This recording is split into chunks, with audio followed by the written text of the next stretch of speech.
नमस्कार दोस्तों, स्वागत है आपका हमारे चैनल क्राइम इवेंट में। राजस्थान के भरतपुर जिले के नोहो गांव में रहने वाला युवक शादी के 7 साल बाद अचानक एक दिन घर से गायब हो जाता है। घर वाले बहुत ढूंढते हैं पर उसका कोई पता नहीं चलता। 6 साल का बेटा और 4 साल की बेटी रोज अपनी माँ से पूछते हैं कि पापा घर कब आएंगे। युवक के अचानक गायब होने से उसके पिता बहदवास हो गए थे। दिन भर बेटे की तलाश करते और रात को नींद आने पर बेचैन महसूस रहते थे। एक रात वो इसी बेचैनी में घूम रहे थे जब लापता बेटे की पत्नी के कमरे की लाइट जलती देखी। कमरे के पास गए तो उनके पैरों तले जमीन खिसक गई। उन्होंने तुरंत पुलिस को फ़ोन किया, आप जल्दी आ जाइए, मैं जानता हूँ मेरे बेटे के लापता होने के पीछे कौन है। भरतपुर के रहने वाले पवन शर्मा की 3 जून 2015 को कानपुर की रीमा से शादी हुई थी। पवन सामान्य परिवार से था। उसकी 2 बहनें हैं। पिता हरिप्रसाद शर्मा किसान हैं।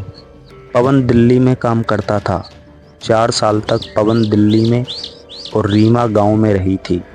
साल 2019 में पवन रीमा को भी अपने साथ दिल्ली ले गया। 2021 में पवन ने दिल्ली का काम छोड़ दिया और रीमा के साथ वापस भरतपुर आ गया। इस बीच 29 मई 2022 की रात पवन घर से गायब हो गया। 30 मई की सुबह पवन कहीं नहीं दिखा तो घर वालों ने रीमा से पूछा। रीमा को कुछ पता नहीं था। पहले तो सभी ने यही सोचा कि यहीं कहीं गया होगा, आ जाएगा, लेकिन वो शाम तक नहीं लौटा। उसका फ़ोन भी बंद था। घर वालों ने चिकसाना पुलिस स्टेशन में गुमशुदगी दर्ज करवाई। पुलिस ने पड़ताल की तो सामने आया कि पवन के मोबाइल फ़ोन की लास्ट लोकेशन उसके घर की ही आ रही थी।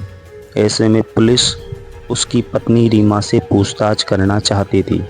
हालांकि इसके लिए पवन के घर वालों ने मना कर दिया और कहा कि पवन खुद ही कहीं चला गया है, रीमा से कोई पूछताछ नहीं होगी। उन्हें अपनी बहू पर पूरा विश्वास था। पुलिस ने भी इसे पारिवारिक नाराजगी में मामूली गुमशुदगी समझ लिया। इस बीच 5 महीने बीत गए। रीमा ने इस बीच करवा चौथ का व्रत भी रखा। 16 अक्टूबर की रात पवन के पिता हरिप्रसाद लापता बेटे की चिंता में परेशान टहल रहे थे। उन्होंने रीमा के कमरे की लाइट जलती हुई देखी। कमरे से आवाज़ भी आ रही थी। कमरे के पास गए तो देखा वो किसी बुरे सपने से नहीं था। जिस बहू पर उन्हें हद से ज़्यादा विश्वास था वो उन्हीं के पड़ोस में रहने वाले भागेंद्र नाम के युवक के साथ आपत्तिजनक हालत में थी। हरिप्रसाद ने कमरे की कुंडी बाहर से लगा दी। उन्होंने पुलिस को फ़ोन किया और भागेंद्र के परिवार को भी बुलाया जो पड़ोस में ही रहते हैं। पुलिस के आने से पहले भागेंद्र का परिवार वहां पहुंच गया और झगड़ा करके उसे छुड़ा कर ले गए। भागेंद्र ने हरिप्रसाद को धमकी दी, जैसे तेरे बेटे को मारा है वैसे ही तुझे मार दूंगा, रीमा और मेरे बीच मत आना। भागेंद्र की धमकी ने हरिप्रसाद को यकीन दिला दिया कि हो ना हो उनके बेटे पवन के गायब होने के पीछे भागेंद्र और रीमा का ही हाथ है। उन्होंने पुलिस को अपना संदेह बताया। हालांकि पुलिस दोनों के अवैध संबंध को पवन की गुमशुदगी के पीछे की वजह मानने को तैयार नहीं थी।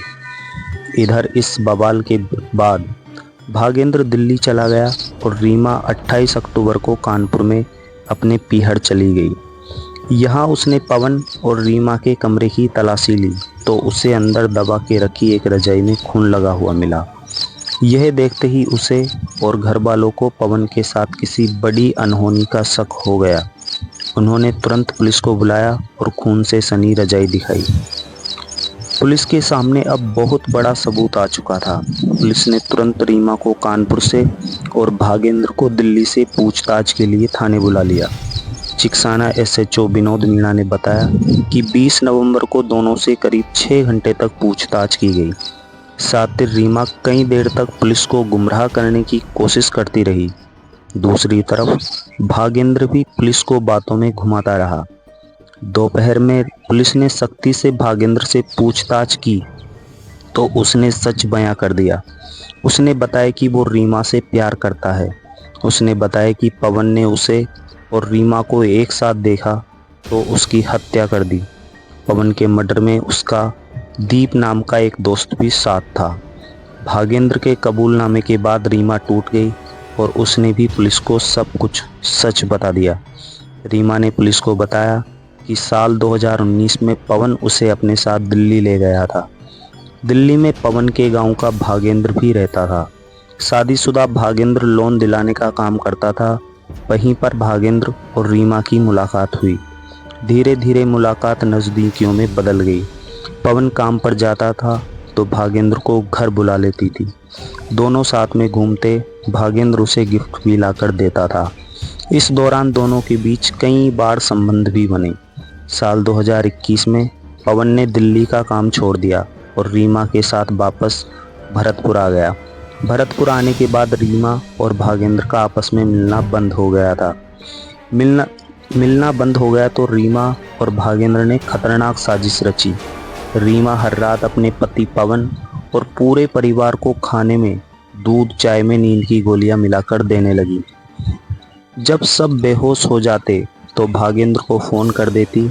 बेहोश पवन की मौजूदगी में दोनों उसी कमरे में मिलते। इस बीच 29 मई को भागेंद्र और उसका दोस्त दीप दिल्ली में शराब पार्टी कर रहे थे। उसी दौरान भागेंद्र को भरतपुर से रीमा का मैसेज मिला। उसने मिलने के लिए बुलाया था। भागेंद्र भी कई दिनों से उससे नहीं मिला था। भागेंद्र ने दीप को साथ चलने के लिए तैयार कर लिया। दोनों 200 किलोमीटर बाइक चलाकर भरतपुर आ गए। भागेंद्र रीमा के घर में चला गया और दीप को कुछ देर बाहर ही रुकने के लिए बोला। भागेंद्र घर में घुसा तो सब लोग नींद की गोलियों के कारण बेहोश थे। वो सीधा रीमा के कमरे में चला गया। पवन बेहोश था। उसी कमरे में रीमा और भागेंद्र ने संबंध बनाए। इसी दौरान पवन की बेहोशी टूट गई। पत्नी को भागेंद्र के साथ आपत्तिजनक हालत में देखकर वो आग बबूला हो गया। गुस्से में उसने भागेंद्र को पकड़ लिया। रीमा ने पवन के पैर पकड़े तो उसे धक्का देकर दूर कर दिया। भागेंद्र पवन का गला दबाने लगा और दीप को भी अंदर बुला लिया। तीनों ने मिलकर पवन का गला घोंटकर उसे मार दिया। हत्या के बाद भागेंद्र और रीमा की लाश को चादर में लपेटकर रस्सी से बांध दिया। इसके बाद लाश बोरी में डाल दी। भागेंद्र और रीमा ने कमरे में बिखरा खून साफ किया। इसके बाद भागेंद्र और दीप बाइक पर सब रखकर उसे गांव से 2 किलोमीटर दूर सुनसान जंगल के नहर के पास ले गए। वहां उन्होंने बोरे में लाश के साथ 15 किलो का पत्थर बांध नहर में डाल दिया ताकि लाश पानी के ऊपर ना आ जाए। दोनों रात करीब 2:30 बजे बाइक पर दिल्ली के लिए रवाना हो गए। सुबह 8 बजे दोनों दिल्ली पहुंचे।